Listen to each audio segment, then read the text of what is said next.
Bueno, hemos estado en Segunda de Pedro y vamos a leer de Segunda de Pedro capítulo 3. Segunda de Pedro capítulo 3. Y vamos a estar metiéndonos en los primeros 7 versículos que encontramos ahí esta noche. Segunda de Pedro 3, 1 hasta 7.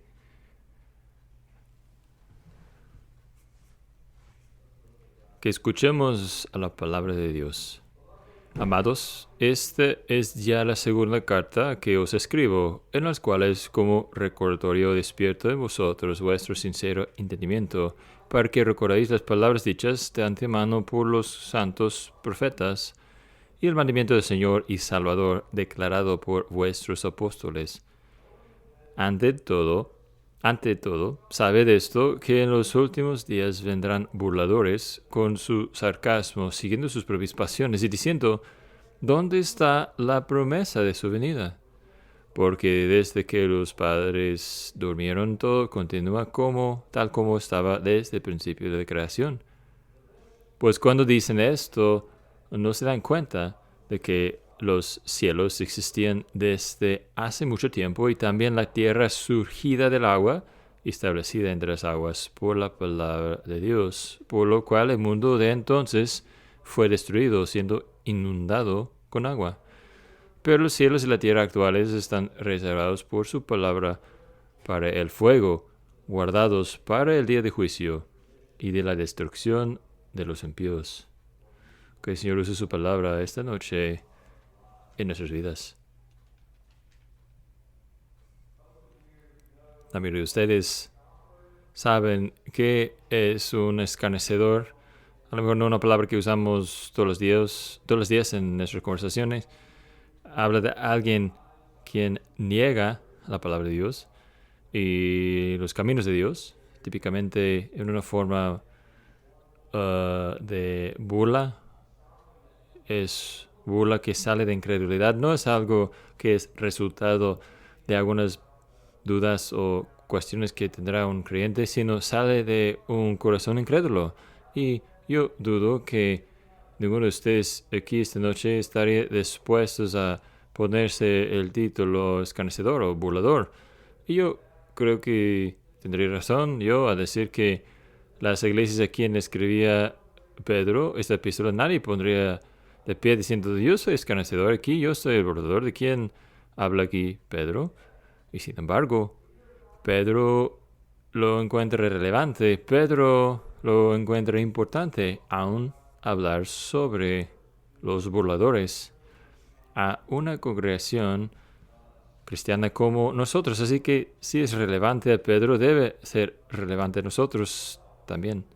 Así que vamos a profundizarnos un poco más en la pregunta de escarnecedor o burlador, y vemos esa pregunta ahí en versículo 4, ¿no? ¿Dónde está la promesa de su venida? Luego el argumento que sigue, ¿no? Todo ha seguido igual como siempre ha sido y siempre será lo mismo, siempre será lo mismo. Así que esta noche queremos pensar en este tema, ¿no? Y solamente vamos a ver dos ideas principales presentadas a nosotros en estas palabras esta noche. Y la primera idea es esta: ten cuidado del espíritu de un burlador. Ten cuidado, obviamente, del burlador, ¿no? Pero realmente más directo a nosotros, ten cuidado del espíritu de escarnecedor o de burlador. Es la primera cosa que debemos notar aquí. Pedro quiere que tengamos en mente del burlador y usa el lenguaje enfático para llamarnos la atención. Dice versículo 3, ante todo sabe esto. Ante todo sabe esto. Y cuando dice esto, no es decir que tengo 2 o 3 cosas más que decirte y una secuencia de importancia, algo así. No, dice, este es algo principal, es algo importante. Es una prioridad. Es especialmente esto algo que debes escuchar, y quiero que prestes atención a esas cosas. Más de todo, quiero que sepas, quiero que conozcas a quién es el borrador. Así que nos llama la atención aquí y pueden ver que lo que dice después es que estas son las cosas que vamos a anticipar ver en los últimos días. en los últimos días vendrán burladores. Vendrán burladores en los últimos días. Y esto puede causarnos pensar, ok, bueno, las iglesias deben anticipar algo que todavía no había sucedido, algo de futuro, ¿no? A lo mejor en el futuro muy lejano. Pero luego observen que en versículo 5, de repente él está hablando todo presente. El tiempo verbal presente, hablando de esos burladores. Ellos no se dan cuenta de que los cielos, etc. Así que él menciona los últimos días una forma de subir la intensidad, por decirlo así, subir el sentido de urgencia en lo que quiere decirnos. Dice, primero es importante, quiero que hagan caso, no lo pierdan. Y luego, eso es algo que va a suceder en los últimos días. Y por cierto, estos últimos días están ya encima de nosotros. Los burladores ya están aquí porque los últimos días ya han llegado. Así que aquí es algo urgente, algo importante. Aquí es algo que quiere que atrapemos y escuchemos. Y luego habla de su parcialidad, ¿no? Es algo que debemos escuchar y quiero que sepan ustedes que son gente parcial. Pueden ver lo que dice en versículo 3, ¿no? Los burladores vendrán en los últimos días siguiendo sus propias pasiones, siguiendo sus propias pasiones. Así que estas personas no van a ser neutrales. Y eso es importante que entendamos, ¿no? Esto porque esto es lo que van a decir que son. Van a decir, no, somos neutrales, somos solamente aquí viendo las cosas, observando, nada más. Pero Pedro dice, no, atrás de todo eso, y eso lo vemos la semana pasada un poco en capítulo 2, ¿no? Detrás de todo esto es un presuposición, una inclinación hacia cierta dirección, ya una inclinación que persigue la lujuria, que persigue las pasiones, así que tiene una misión, tiene hostilidad hacia Dios y los caminos de Dios. Así que ellos son parciales. Y lo que significa, claro, es que esa es la depravación del humano en acciones, lo que hace el hombre. Él empuja las ideas de esas cosas y no es el principio del versículo 5 algo interesante, ¿no? Esto olvidan. No se dan cuenta de que los cielos existían. Ellos, a propósito, ignoran esas verdades. Ellos, a propósito, se cegan a la verdad en cuanto al regreso de Cristo. Eso no se dan cuenta, olvidan. Son en contra, ignoran intencionalmente este hecho. Están oprimiendo la verdad, cayendo la verdad. No son neutrales para nada, no están solamente observando. Eso a veces escuchamos de ateos honestos, digamos. Tenemos un sentido de eso. La gente que habla así, Thomas Nagel era un filósofo de la Universidad de Nueva York y escribió un libro, La Última Palabra, en que el libro dice, yo quiero ser un ateo que sea verdad. No solamente que yo no creo en Dios, es que espero que no haya Dios. No quiero que haya un Dios. No quiero que sea el universo así. Aldous Huxley es un hombre más famoso. Él dice, es el universo con valor y significado. Yo tomaba por sentado que no había valor y tengo motivaciones para que el mundo no tenga significado. Tuvo motivaciones. No lo quiso, no quiero un mundo así. Él decía, no quiero creer en Dios, no quiero que existiera Dios. Y a veces escuchamos a unos ateos más famosos en nuestra cultura y los escuchamos a la vez que niegan a Dios y también están muy enojados que existe Dios. Hay una inclinación aquí, parcialidad aquí. A lo mejor se escucha sofisticados, a lo mejor se escucha inteligentes, y a lo mejor lo son, a lo mejor lo sean, pero son impulsados por otra cosa.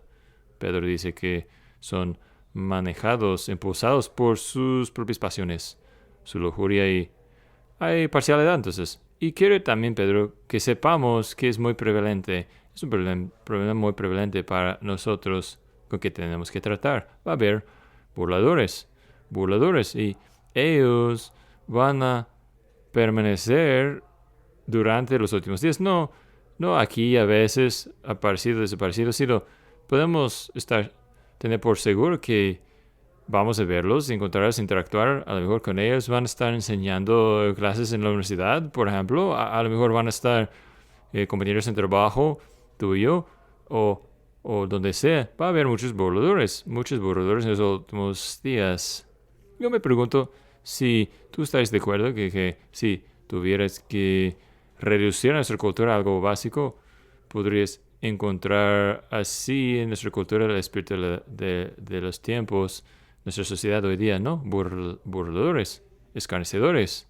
En cuanto a tantos temas en nuestra cultura, hay esa pregunta sarcástico. ¿La verdad dijo Dios? Esta pregunta que hizo Satanás en el jardín es repetido en tantas diferentes derivaciones. ¿La verdad dijo Dios? ¿La verdad dijo Dios? Y todo el tiempo un escepticismo que nace de hostilidad e incredulidad hacia Dios. Y lo encontramos en todos lados. Podría darte yo diferentes ejemplos en la vida.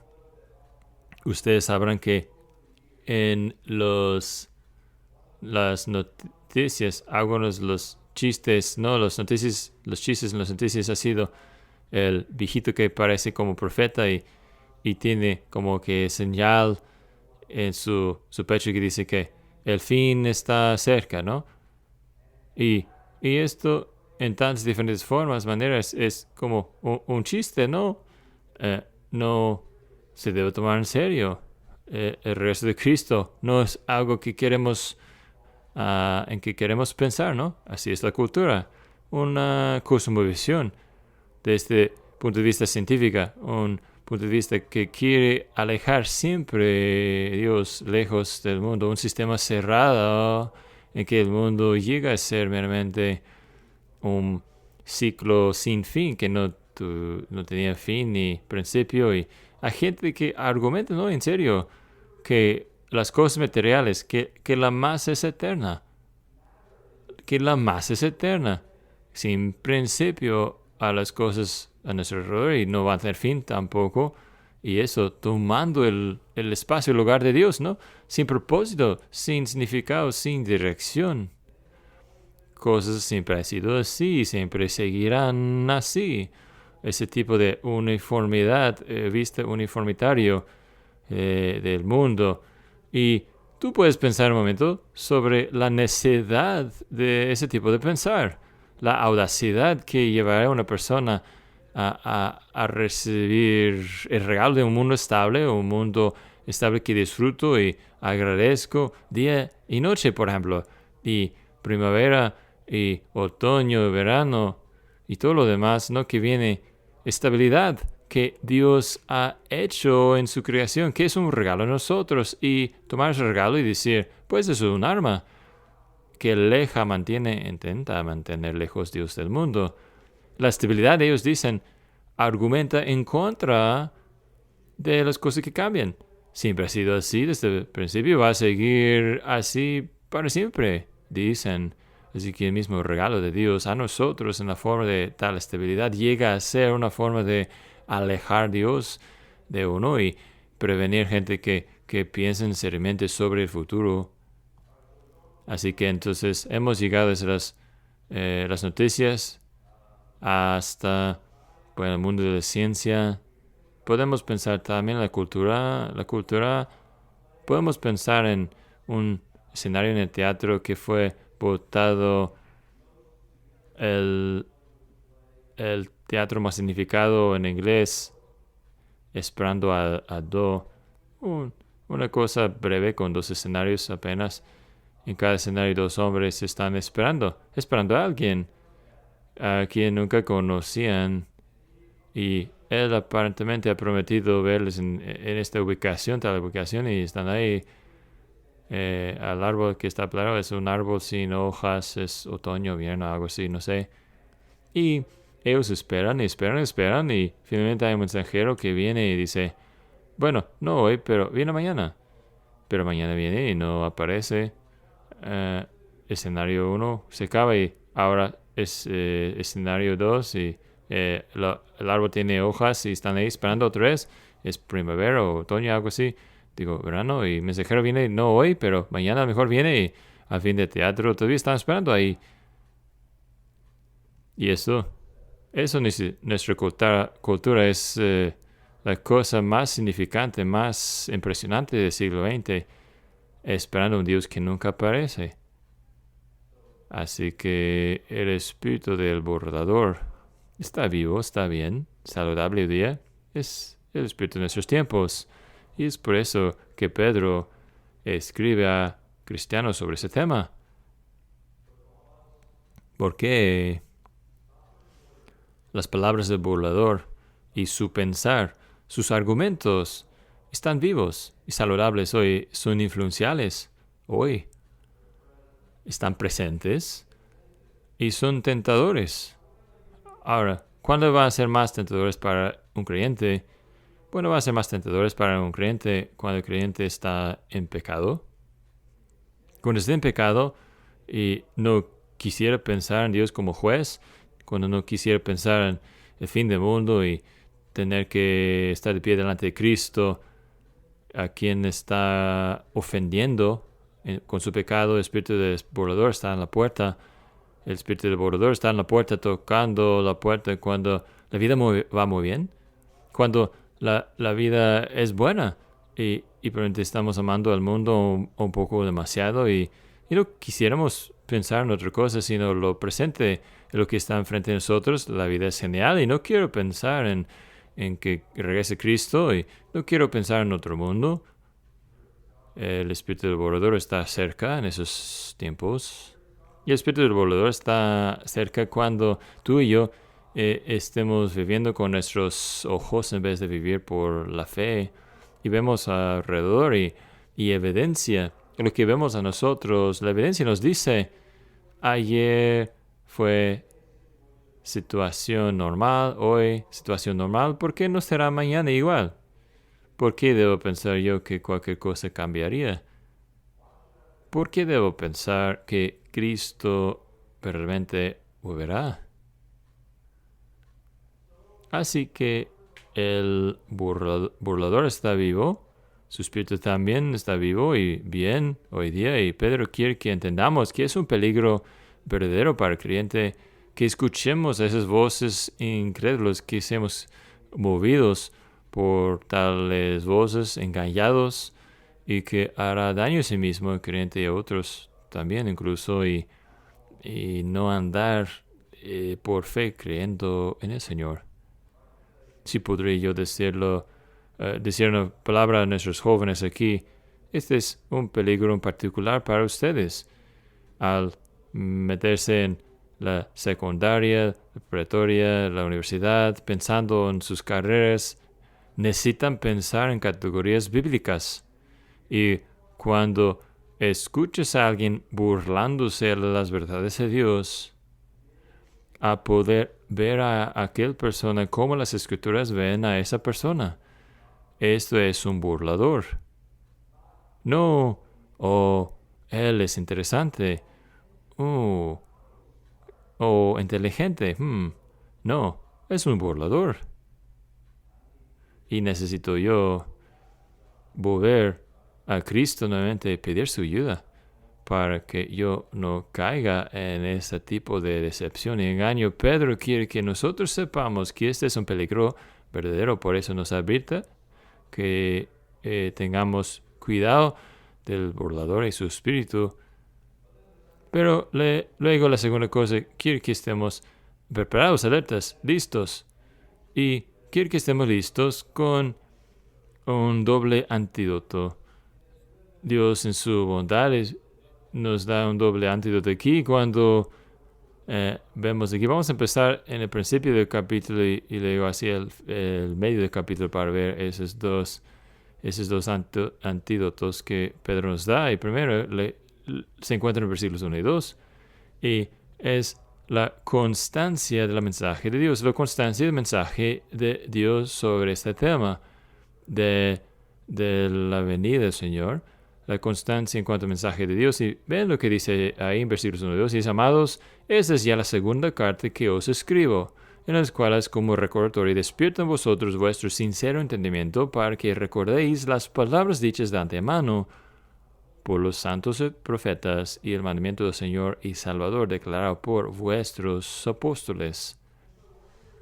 Así que Pedro está haciendo aquí que resulta que cuando ves a la Biblia, no es difícil encontrar este tema siendo discutido y predicado y declarado a nosotros en las páginas de las Escrituras. Así que si tú vas al Antiguo Testamento y pues vas a los profetas, vas a encontrar a los profetas hablando sobre el día del Señor, hablando de la venida de Cristo. Todos los profetas, no en algunos lugares, sino en muchos lugares. Y luego vas a los evangelios y lees sobre las palabras de Jesús. Y Jesús habla también de su regreso. Pues, ¿cuál es el sermón más largo que tenemos en los evangelios? Es el sermón del monte, ¿no? Pero no, casi segundo lugar más bien es el discurso en el Monte de Olivos, la versión más larga siendo en Mateo 24-25, 2 capítulos largos, que son, la mayoría se trata de el regreso de Jesús y estar listos, preparados para cuando regrese. Y así que los profetas hablan de eso y Jesús también. Los apóstoles hablan de eso. Claro, Pedro aquí está hablando de lo mismo. Pablo seguramente habla de eso, según Tesalonicenses, por ejemplo. Y Juan, pueden pensar en el libro de Apocalipsis, otra vez hablando, entre otras cosas, el regreso de Jesucristo. Así que Pedro, su punto es que Dios no está callado en este tema, ¿no? Sino, esta es una verdad. Es una verdad básica de la vida cristiana, que Dios ha hablado y a nosotros nos ha recordado de esa verdad una y otra vez. Y Pedro quiere que estemos aterrizados en esta verdad. Es una verdad básica, ¿no? Cuando tú ves a credos y confesiones de la fe, no importa qué tan simples sean, va a decir algo en cuanto al regreso de Cristo. Aun el credo de los apóstoles, el credo más breve, tiene algo que decirnos sobre el Señor Jesucristo regresando para juzgar a los vivos y los muertos. Así que eso es una verdad básica y Pedro quiere que estemos arraigados en esta verdad, ¿no? Que estemos listos, que debe estar esta verdad metido en nuestra mente, firme en nuestra mente. Y vean cómo hablan nuestras mentes aquí, versículos 1 y 2. Él quiere conmover nuestras mentes al recordarnos para que tengamos en mente estas palabras. Para que no olvides voluntariamente, para que esas cosas estén frescos en su pensar. ¿Y qué es lo que sucede cuando nos enfoquemos una y otra vez en la palabra del Señor día tras día? Es que Dios llega a ser más y más y más grande en nuestra propia valoración y en nuestra propia mente. Llegamos a ser más enfocados en Dios, en nuestro pensar. Y el Señor está en nuestra mente, en nuestro corazón, mientras vivimos nuestras vidas, nuestro trabajo, nuestra escuela, lo que sea. Dios nunca está lejos de nuestro pensar, porque una y otra vez, volviendo a las Escrituras, estamos volviendo a las Escrituras. Entre otras cosas, lo que las Escrituras nos dicen es que hay un día por venir, cuando Jesucristo volverá de nuevo. Yo tengo una cita de George Swinnock que he guardado en mi escritorio los últimos varios años, hablando sobre el valor de la palabra de Dios. Quiero leer algunas líneas de esto de Swinnock. Él dice: qué misericordia y tesoro distinto es la palabra de Dios. Sin eso estaréis inmundo y infeliz, y ahora con eso puedes estar eternamente lleno de gracia y glorioso. ¿Te das cuenta de la miseria de ellos quienes no tienen la palabra? ¿Cuántos mueren de hambre por falta de pan de vida? Nosotros nos sentamos en una mesa llena, pero millones mueren de sed por falta de comida espiritual. ¿Qué daremos al Señor por ese beneficio? Nosotros sentamos a la fogata de su palabra mientras muchas pobres almas se congelan. Nosotros nos sentamos a la luz de su palabra mientras muchos se sientan en las tinieblas. Oh, que los hombres alabarán al Señor por su bondad. Eso es lo que tenemos nosotros en la palabra de Dios. Pedro dice, vuelva a ella de nuevo. Vuelva a ella de nuevo cada día para estar aterrizado en estas verdades, para que no seas desviado. La constancia, la verdad de Dios, el mensaje de Dios repetido, un mensaje unida y repetido en nosotros. Pero también al otro lado de nuestro pasaje hay segundo antídoto o medicamento aquí que nos da, y aquí habla de persistencia del poder de Dios. El poder de Dios es persistente hasta el fin de tiempo, a través de todos los tiempos. Versículos 5 hasta 7, Pedro nos quiere regresarnos al Antiguo Testamento para prepararnos a lo que está por venir. Lo hizo en capítulo 2 y lo está haciendo nuevamente aquí en capítulo 3. Él nos lleva de nuevo, primeramente, ¿a dónde? A la creación, versículo 5. Y él dice, ahí en el principio hubo una palabra activa de Dios, que dijo que haya, y hubo. Que haya, y hubo. A lo mejor está pensando en el Salmo 33, que cantaremos en algunos momentos. Salmo 33, versículo 6. Por la palabra del Señor los cielos fueron creados, y todo el ejército de ellos, por el aliento de su boca, por la palabra del Señor.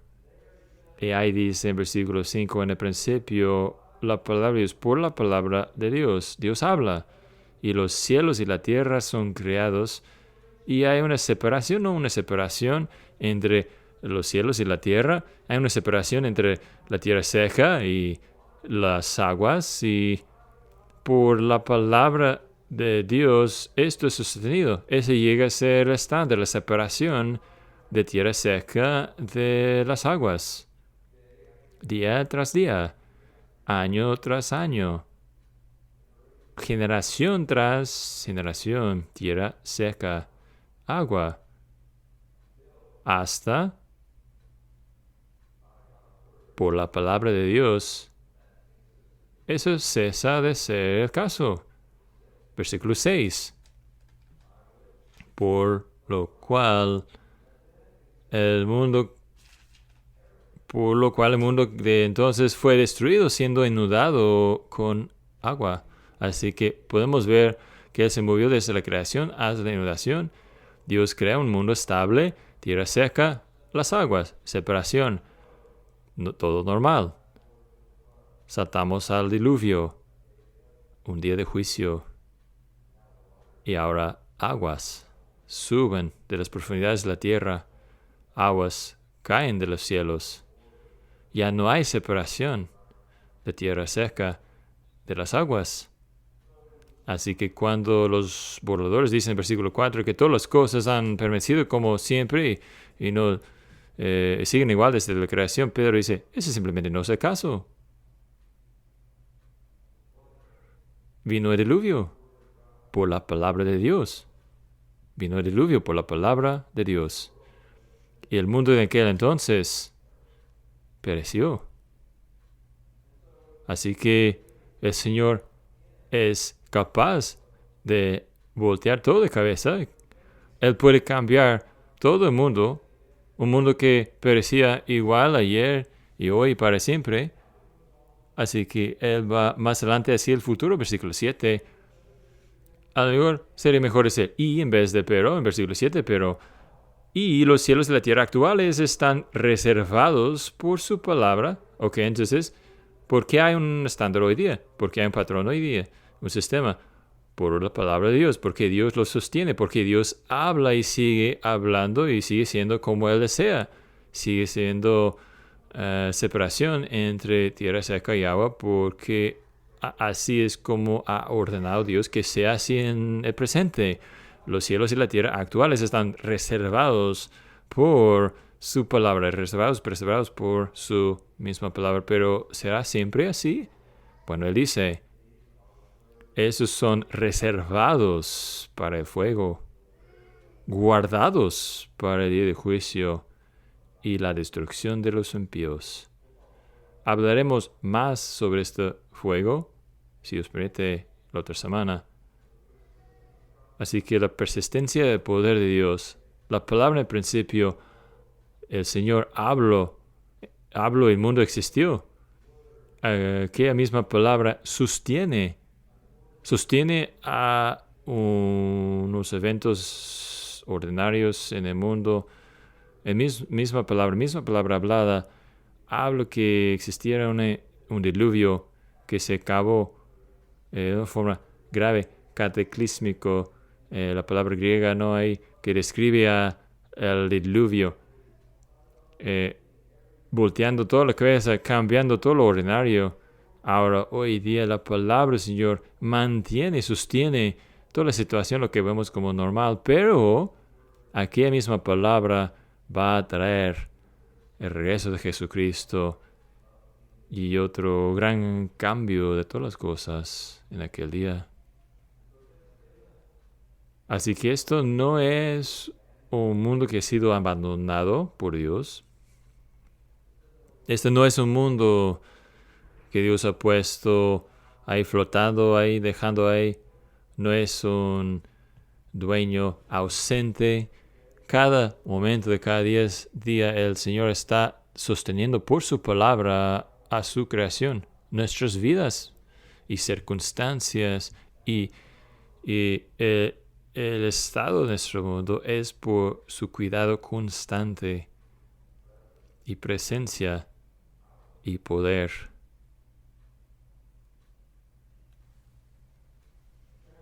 Aparentemente, William Tyndale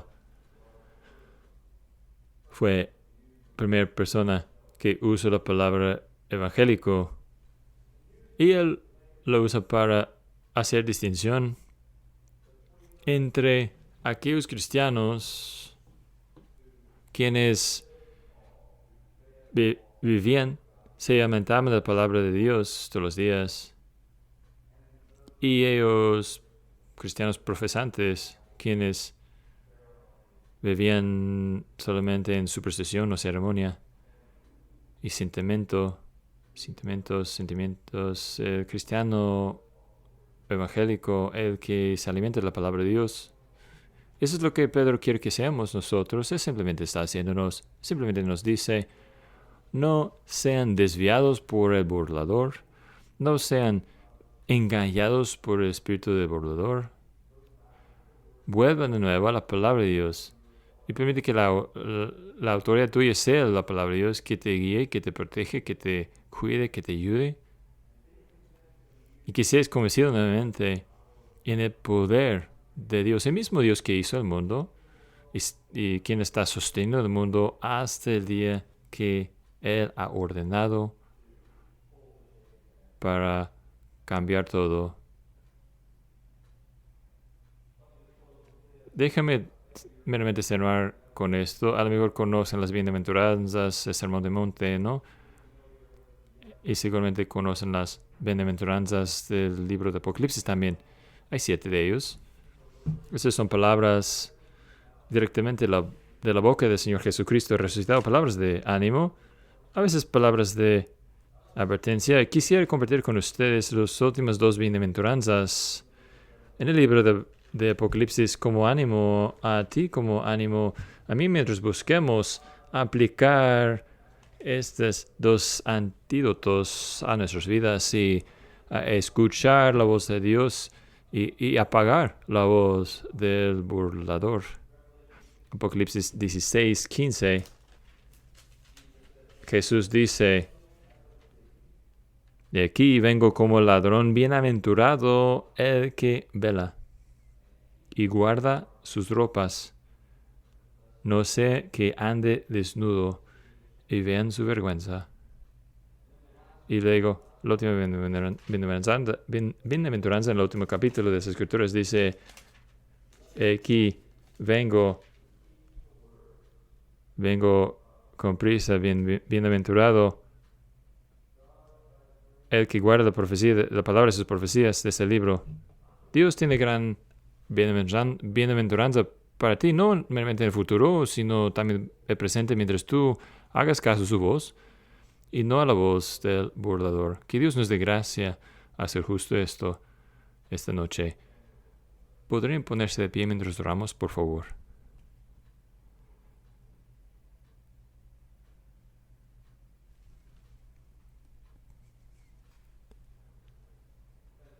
Gracias, nuestro Dios, que tu revelación a nosotros en las Escrituras es tan plena, tan clara, sobre esos puntos tan importantes. Te damos gracias porque Cristo regresará y es prometido así. Pedimos que fortalezcas nuestra fe mientras volvemos a las Escrituras y escuchamos nuevamente tus promesas de su regreso. Mientras recordamos el poder de Cristo sobre todas las cosas, pedimos y damos gracias más bien que aquel poder que hizo todo el mundo, la palabra que sostiene todas las cosas, que aquella palabra, aquel verbo se encarnó y moró entre nosotros, moraba entre nosotros y vimos su gloria, la gloria de unigénito del Padre, lleno de verdad y gracia. Aquel mismo Jesús entregó su vida y recibió juicio para que cuando Él venga de nuevo, no será juicio que nosotros tenemos que anticipar, sino las palabras bien hecho, fiel siervo. Entra en el gozo de tu Señor. Señor, danos más de tu gracia y fuerza. Somos débiles, pero tú eres fuerte. Así ayúdanos, oh Señor, a confiarte en ti y seguirte. Pedimos todo en el nombre de Jesucristo. Amén.